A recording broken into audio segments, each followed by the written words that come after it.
Hi చెప్పు. ఎండ పడుతుంది బాగా.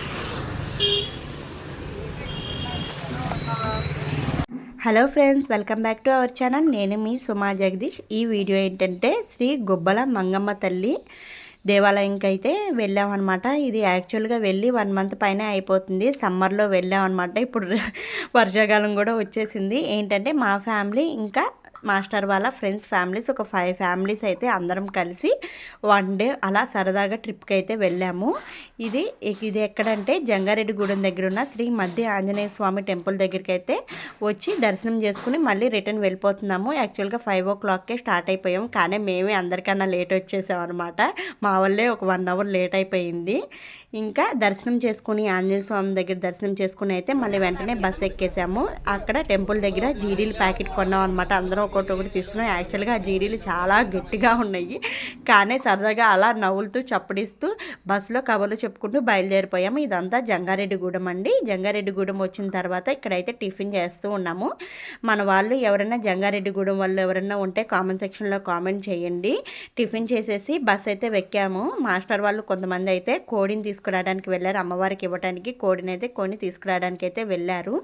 ఇంకైతే బయలుదేరిపోయాము. అక్కడి నుంచి కూడా ఒక 2 hours పట్టిందనమాట. యాక్చువల్గా నేను కూడా రావటం ఇదే ఫస్ట్ టైం అనమాట. నేనే కాదు, మా మాస్టర్ కూడా రావటం ఇదే ఫస్ట్ టైం అనమాట. 1 డే అలా ఫ్రెండ్స్ ఫ్యామిలీస్తో సరదాగా ఉంటుందని చెప్పేసి మేము కూడా జాయిన్ అయ్యాం వాళ్ళతో పాటు ట్రిప్లో. ఇంకా బస్సులో కబుర్లు చెప్పుకుంటూ జోక్స్ వేసుకుంటూ అయితే సరదాగా బయలుదేరిపోయి గుడి దగ్గరికి అయితే వచ్చేసాం అనమాట. ఎక్కడా గుడి అని చూస్తుంటే గుడి ఎక్కడా కనిపించట్లేదు. చుట్టూ అంతా అడవేనమాట. మొత్తం అడవి, అక్కడక్కడ ఊర్లు తగిలినాయి, కానీ మొత్తం మ్యాక్సిమం చుట్టూ అంతా అడవే ఉందన్నమాట. అడవిలోనే అమ్మవారు గుడి ఉంది. ఎక్కడా గుడి అని చెప్పి నేను చూస్తూ ఉన్నాను. తర్వాత బ్యాగ్స్ అయితే తీసుకుని లోపలికి వెళ్ళాలి, అమ్మవారి గుడి అయితే లోపల ఉంటుందని చెప్తే నడుచుకుంటూ అందరం అయితే బయలుదేరిపోయామన్నమాట. చాలా బాగుంది ప్లేస్ అయితే మాత్రం. ఇంకా వింటర్ సీజన్లో వస్తే ఇంకా చాలా బాగుంటుందంట, కానీ మేము సమ్మర్ సీజన్లో వచ్చాము. ఇంకా లోపలికి అయితే నడుచుకుంటూ అలా వెళ్తున్నాము. చూడండి చుట్టూ అంతా మొత్తం అడవి అనమాట. రాళ్ళు, కోతులు కూడా చాలా ఉన్నాయి. నైట్ అయితే ఎవరు ఇక్కడ ఉండరు అనమాట. ఈవినింగ్ 4 అయితే మాత్రం ఇంక ఎవరిని టెంపుల్ దర్శనానికి రానిరంట. వాటర్ కూడా ఉన్నాయి, కొండల్లో నుంచి వాటర్ వస్తూ ఉంటాయి కదా, అవన్నీ అనమాట. ఎండాకాలం కాబట్టి అంత ఎక్కువ వాటర్ ఏం లేవు. అదే వానాకాలం అయితే మాత్రం చాలా వాటర్ ఉంటాయంట. ఆ వాటర్లోనే నడుచుకుంటూ లోపలికి అయితే వెళ్తూ ఉన్నాము. మాస్టర్ అయితే జోక్స్ వేస్తున్నారు, ఏంటి నడవలేకపోతున్నారని. నిజంగా చెప్పాలంటే ఆ రాళ్ళల్లో కొంచెం దూరం కూడా నడవలేకపోయాము. అందులో చెమటలు ఎక్కువ పడుతూ ఉన్నాయి అనమాట. నేనైతే అస్సలు నడవలేకపోతున్నా, నా చెప్పులు జారిపోతూ ఉంటే మాస్టర్ ఏమో జోకులు వేస్తూ ఉన్నారు నా పైన. అలాగే నడుచుకుంటూ వెళ్తున్నాం.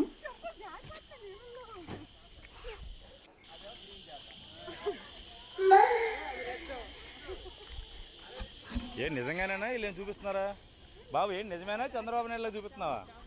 చంద్రబాబు నాయుడు రాజధాని చూపించినట్టు చూపిస్తున్నారా ఊరినే లేని ఉండట్టు? అవునా? ఓ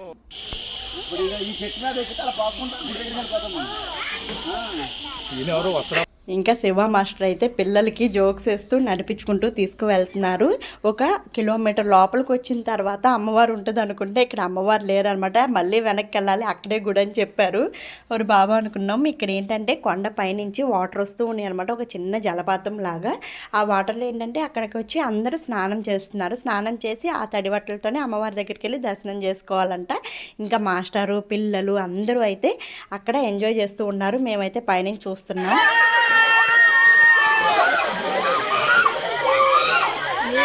తర్వాత అందరూ ఒక 1/2 hour పాటు అలా సరదాగా గడిపారు. తర్వాత ఇక్కడ ఒక ఆవిడ ఉన్నారన్నమాట. ఆవిడ ఏంటంటే బొట్టు పెట్టి అందరికీ ఆశీర్వాదం ఇస్తున్నారు.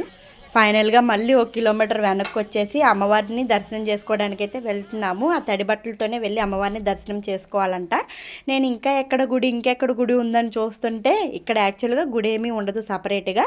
అమ్మవారు ఆ రాళ్ళలోనే గుబ్బలుగా ఉన్న ప్లేస్లో వెలిసారనమాట. గిరిజనుల యొక్క కులదేవత శ్రీ గుబ్బల మంగమ్మ తల్లి అమ్మవారంట. నేను ఇక్కడికి వచ్చిన తర్వాత ఇవన్నీ తెలుసుకున్నాను. అక్కడ కనిపిస్తుంది కదా వాటర్ వస్తూ ఉంటున్నాయి, ఇదేనమాట అమ్మవారి గుడి. ఇక్కడే ఉన్నారు. వీడియోస్ ఫొటోస్ అయితే తీయట్లేదు, కానీ నేను మీకు చూపించాలని చెప్పేసి ఒకసారి అయితే చిన్న క్లిప్ అయితే తీశాను. చూస్తున్నారు కదా, పైనుంచి వాటర్ పడుతూనే ఉన్నాయి, అమ్మవారు తడుస్తూనే ఉన్నారు. మనం కూడా అలాగే తడుస్తూనే వెళ్ళాలి. కింద కూడా నడిచే దారిలో మొత్తం మొత్తం నీళ్ళేనమాట, కాళ్ళపై వరకు ఉన్నాయి. అదే వర్షాకాలం అయితే మోకాళ్ళ వరకు నీళ్ళు ఉంటాయి అంట. దర్శనం చేసుకుని అయితే వస్తున్నాము. ఆదివారం మంగళవారం రోజైతే చాలా ఎక్కువ జనాలు ఉంటారనమాట. కానీ మేము వెళ్ళిన రోజు కూడా చాలామంది ఉన్నారు. కోడుల్ని, పోతుల్ని, మేకల్ని అన్నిటినీ తీసుకొచ్చారనమాట. అమ్మవారికి మొక్కుకొని ఇక్కడే అమ్మవారి దగ్గర అమ్మవారికి బలించి అక్కడే వంట చేసుకుని తిని వెళ్తూ ఉంటారనమాట. దర్శనం చేసుకున్న తర్వాత ఇంక ఇక్కడైతే కొబ్బరికాయలు అయితే కొడుతున్నాము. కొట్టిన తర్వాత కోడిని తీసుకొచ్చాం కదా మేము కూడా. యాక్చువల్గా కోడి ఏంటంటే మేము తీసుకొచ్చినప్పుడు డిక్కీలో వేసాము, అది మేము దిగేటప్పటికి చచ్చిపోయింది అనమాట. ఇంక ఇక్కడ వంట చేయడానికి పొయ్యి అయితే వెలిగిస్తున్నారు. పుల్లలు కూడా అక్కడే ఉంటాయి. అక్కడే రాళ్ళతోనే మనం పొయ్యిని పెట్టుకుని వంట అయితే చేసుకోవాలి. పరదా వేసేసి చెట్టు కింద పిల్లలందరిని అయితే కూర్చోబెట్టాము. అందరూ కూర్చుంటే ఈలోపు మాస్టర్ ఐస్ క్రీమ్ తీసుకొచ్చి ఇస్తే పిల్లలందరూ అలా ఎంజాయ్ చేస్తున్నారు. ఇంకో పక్కన అయితే ఇక్కడ పొయ్యి మీద అయితే బిర్యానీ వేసేసారు. రాజేష్ మాస్టర్ వాళ్ళ మిస్సెస్ మేడం గారు అయితే వంట చేశారనమాట. మేమందరం అయితే కట్ చేసి హెల్ప్ చేసాము. వంట కూడా బాగా కుక్ చేశారు. తర్వాత మేమందరం తినేసి అలా కూర్చుని ఉంటే వీడియో తీసాను అనమాట. చాలా సరదాగా అనిపించింది. అలా వన్ డే బయటికి వెళ్ళి అలా కొండల్లో వంట చేసుకుని పొయ్యి వెలిగించి పొయ్యి మండిస్తూ వంట చేసుకుని తింటూ చాలా సరదాగా అనిపించింది. శివ మాస్టర్ వాళ్ళు అయితే లాస్ట్ని తిన్నారు. ఎందుకంటే ఫస్ట్ మా అందరికీ వడ్డించి తర్వాత మాస్టర్ వాళ్ళు తిన్నారనమాట. ఇంకా అయిపోయిన తర్వాత ఏమాత్రం రెస్ట్ తీసుకోకుండా, అంటే మళ్ళీ వెళ్ళాలి చాలా దూరం కాబట్టి ఒక 3 hours పడుతుంది కాబట్టి వెంటనే బయలుదేరిపోయామన్నమాట. చాలా సరదాగా అనిపించింది ట్రిప్ అయితే మాత్రం. ఒంటరిగా వెళ్తే అంత సరదాగా అనిపించేదేమో కాదు, కానీ ఫ్యామిలీస్తో అలా సరదాగా అందరు కలిసి వెళ్తే మాటలు చెప్పుకుంటూ చాలా సరదాగా అనిపించింది. ఇంకా ట్రిప్లో దిగిన కొన్ని ఫొటోస్ అయితే మీతో షేర్ చేసుకుంటున్నాను. చాలా బాగా అనిపించింది. ఎవరికన్నా గొబ్బల మంగమ్మ తల్లి అమ్మవారు తెలిసినట్లయితే వీడియోలో కామెంట్ సెక్షన్లో కామెంట్ చేయండి. చాలా సరదాగా అనిపించింది ఫస్ట్ టైం వెళ్ళినా కానీ సరే. ఇంకా వీడియో నచ్చినట్లయితే మాత్రం వీడియోని లైక్ చేయండి. కొత్త వాళ్ళు ఎవరన్నా చూస్తుంటే కనుక ఛానల్ని సబ్స్క్రైబ్ చేసుకుని నన్ను సపోర్ట్ చేయడం మాత్రం మర్చిపోకండి అనమాట. చాలా సరదాగా ఉంది, జాలీగా ఉంది. ఇలాంటి ట్రిప్ మళ్ళీ శివ మాస్టర్ ప్లాన్ చేయాలని కోరుకుంటున్నాను.